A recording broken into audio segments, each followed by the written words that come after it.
Shalom HCC Families, sesaat lagi Anda akan menyaksikan atau mendengarkan Saat Teduh edisi hari ini.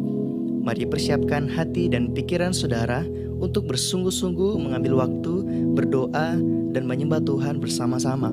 Kami berdoa lewat Saat Teduh ini, saudara dikuatkan dan saudara diubahkan lewat firman Tuhan yang luar biasa.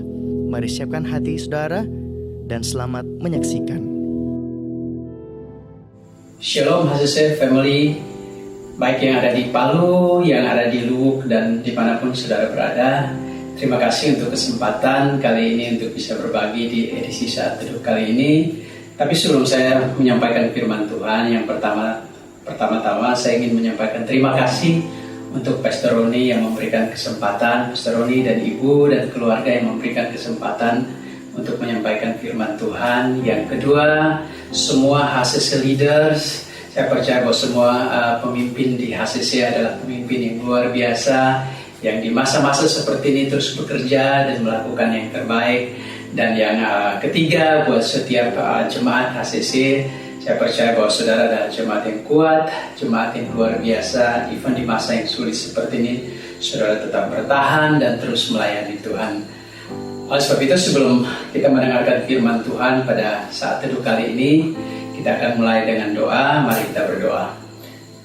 Tuhan Yesus, kami bersyukur untuk waktu yang luar biasa ini. Kami undang Engkau pada saat ini, Roh-Mu yang kudus, mari hadir di tempat ini untuk memberkati kami, memberikan penguatan, kami percaya bahwa ada hadirat Tuhan yang datang untuk menjamah dan menguatkan kami. Roh Kudus, berikan pewahyuan yang baru ketika kami mendengarkan firman Tuhan, sehingga iman kami bertumbuh dan kami berjalan semakin kuat untuk menghadap Allah di Sion. Terima kasih Tuhan, kami bersyukur untuk waktu ini. Di dalam nama Tuhan Yesus kami bersyukur dan berdoa. Haleluya, amin. Pada edisi Saat Teduh kali ini, saya ingin menyampaikan 3 hal yang kita perlu lakukan di masa yang sukar atau di masa yang sulit. Yang pertama, tetap kuat di masa sukar. Efesus pasal 6 ayat 10 di bahasa Indonesia sehari-hari dikatakan seperti ini. Akhirnya hendaklah kalian kuat dengan kekuatan yang kalian dapat dari kuasa Tuhan, karena kalian bersekutu dengan Dia. Wow, Alkitab mengatakan bahwa akhirnya hendaklah kalian menjadi kuat. Akhir daripada setiap masalah yang kita hadapi, akhir daripada setiap problem yang kita hadapi dalam hidup, Alkitab mengatakan bahwa akhirnya hendaklah kalian kuat. Bukan down, bukan jadi lemah, bukan jadi putus asa, atau bukan jadi kecewa, tapi Alkitab mengatakan bahwa akhirnya hendaklah kalian kuat. Nah, bagaimana caranya kita bisa menjadi kuat di masa yang sukar atau di masa yang sulit? Alkitab mengatakan bahwa kekuatan yang dari Tuhan itu datang ketika kita bersekutu dengan Dia. Jadi saya percaya bahwa ketika kita bersekutu dengan Tuhan di masa-masa yang seperti ini, saya percaya bahwa setiap kali kita bersekutu dengan Tuhan akan ada kekuatan baru. Dan kekuatan yang dari Tuhan inilah yang akan memampukan kita untuk terus mengasihi, terus melayani Tuhan, terus memberi, terus melakukan perkara-perkara yang luar biasa untuk melayani sesama kita. Dan ini semua kekuatan yang kita peroleh ini datang ketika kita bersekutu dengan Dia. Ada satu ayat yang merupakan janji Tuhan bagi kita ketika kita kuat di masa sulit, yaitu di Galatia 6 ayat 9 dikatakan bahwa janganlah kita jemu-jemu berbuat baik, karena apabila sudah datang waktunya, kamu akan menuai jika kita tidak menjadi lemah. Jadi saya percaya di masa-masa yang seperti ini tetap kuat. Karena waktu kita tetap kuat dengan kekuatan yang datang dari Tuhan, maka kita akan menuai di masa-masa yang seperti ini. Nah, hal yang berikutnya, hal yang kedua yang kita perlu lakukan di masa yang sukar adalah naikkan standar di masa sukar. Naikkan standar di masa sukar. Yesaya 59 ayat 19 di King James Version dikatakan seperti ini. When the enemy shall come in like a flood, the Spirit of the Lord shall lift up a standard against him. Di bahasa Indonesia ya kira-kira terjemahnya seperti ini. Ketika musuh datang seperti banjir, Roh Tuhan akan mengangkat standar terhadapnya. Wah, roh Tuhan akan mengangkat standar terhadapnya. Nah, saya percaya bahwa di waktu-waktu ini banyak masalah yang mungkin membuat kita khawatir, mungkin membuat kita takut, dan kondisi saat ini, saya berpikir bahwa ini seperti banjir, musuh datang seperti banjir dan coba untuk menyerang kehidupan kita. Tapi Alkitab mengatakan bahwa ketika musuh menyerang seperti banjir, roh Tuhan akan memampukan kita untuk mengangkat standar. Nah, jika saudara perhatikan di televisi di masa-masa banjir, respon yang sangat normal ketika ada banjir yang melanda sebuah rumah atau ada rumah yang terkena dampak oleh banjir di lantai 1, biasanya respon orang yang sangat normal adalah membawa barang mereka atau hal-hal yang mereka merasa penting atau berharga ke lantai yang lebih tinggi, lantai 2 atau lantai 3. Nah, ini respon yang sangat normal dan hal yang sangat bijaksana yang diambil seseorang. Makanya ketika saya merenungkan ayat ini, bahwa justru di masa yang sukar, kebanyakan orang itu menurunkan standar. Tapi waktu kita menurunkan standar, justru itu hal yang berbahaya.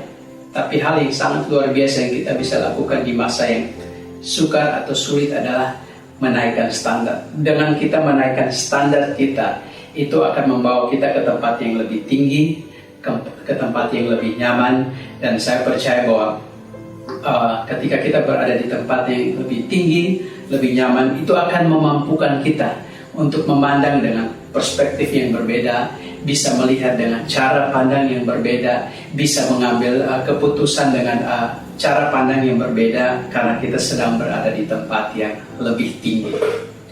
Dan hal yang ketiga yang kita perlu lakukan di masa yang sukar atau masa yang sulit adalah tetap menyembah Tuhan di masa sukar. Tetap menyembah Tuhan di masa sukar.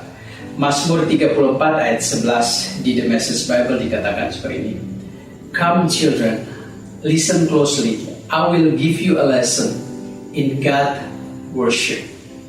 Ayo anak-anak, dengarkanlah baik-baik. Saya akan memberi Anda pelajaran dalam hal ibadah kepada Tuhan. Nah, apa pelajaran yang Mazmur Daud ingin sampaikan kepada kita tentang penyembahan? Saya percaya bahwa Daud adalah seorang penyembah.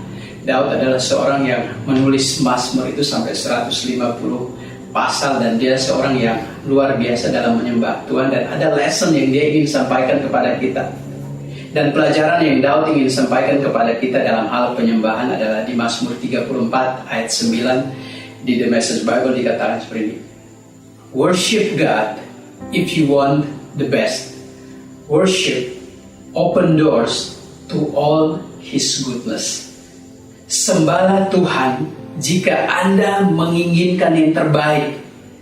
Penyembahan membuka banyak pintu, atau penyembahan membuka pintu-pintu kepada semua kebaikan. Kenapa kita harus terus menyembah Tuhan di masa yang sukar, di masa yang sulit? Karena kita percaya bahwa justru penyembahan itu sedang membuka pintu untuk kebaikan-kebaikan Tuhan itu dicurahkan ke dalam kehidupan kita. Kalau kita menginginkan yang terbaik, even di masa yang sulit seperti ini, penyembahan harus hal yang kita terus lakukan. Karena penyembahan akan selalu membuka pintu untuk kebaikan Tuhan kita bisa alami dalam kehidupan kita.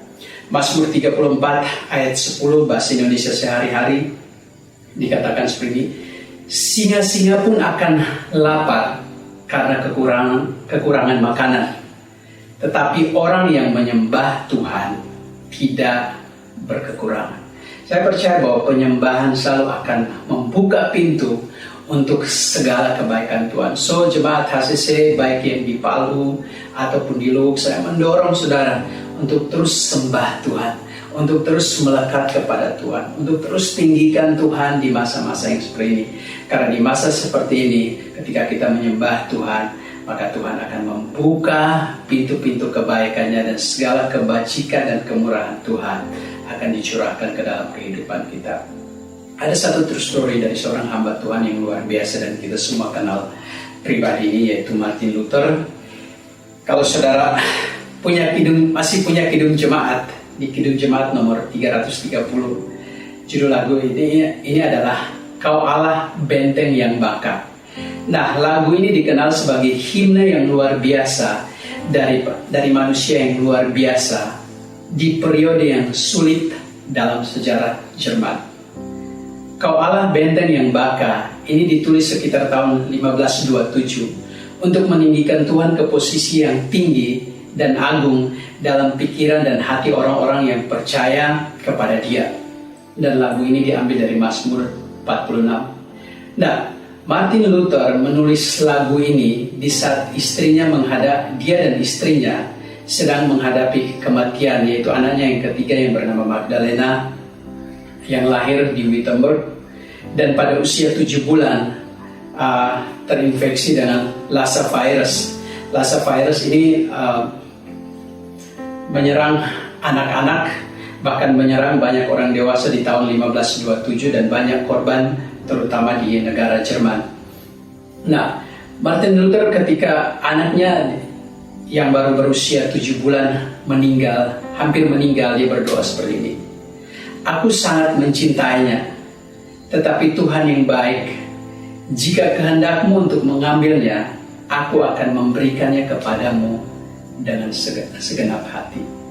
Dan di saat-saat seperti ini, dia menulis lagu Kidung Jemaat 330 itu. Dan lagu ini memberkati begitu banyak orang di masa-masa seperti ini. Bahkan lagu ini sampai sekarang pun masih tetap memberkati banyak orang. Tapi lagu ini ditulis ketika dia sedang berada dalam periode yang sulit dalam hidupnya. Jadi saya percaya bahwa ketika di masa yang sukar, waktu kita menyembah Dia, waktu kita meninggikan Dia, saya percaya bahwa ada banyak pintu kebaikan yang Tuhan akan bukakan dalam kehidupan kita. Dan even di masa-masa yang sulit seperti ini, kita akan terus mengalami kebaikan dan kemurahan Tuhan dalam kehidupan kita. Bahkan di masa seperti ini, kita juga bisa memberkati banyak orang, menolong banyak orang dengan apa yang Tuhan percayakan dalam kehidupan kita. Nah, ketika Lassa virus ini menyerang kota Wittenberg, banyak orang yang memutuskan untuk pindah dari kota ini. Martin Luther memutuskan untuk tetap di kota ini dan bahkan dia melayani orang-orang yang terserang dengan virus ini.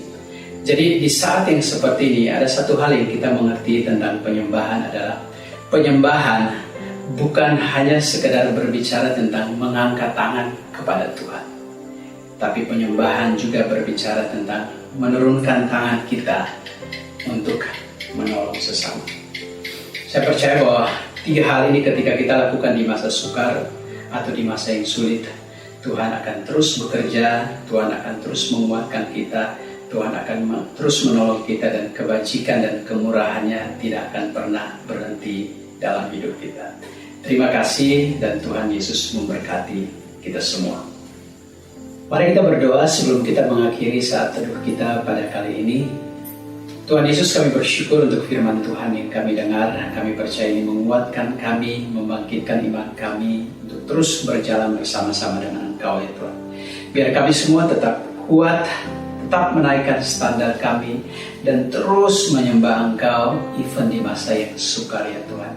Terima kasih Tuhan, biar kebajikan dan kemurahan Tuhan menyertai kami mulai dari sekarang sampai selama-lamanya.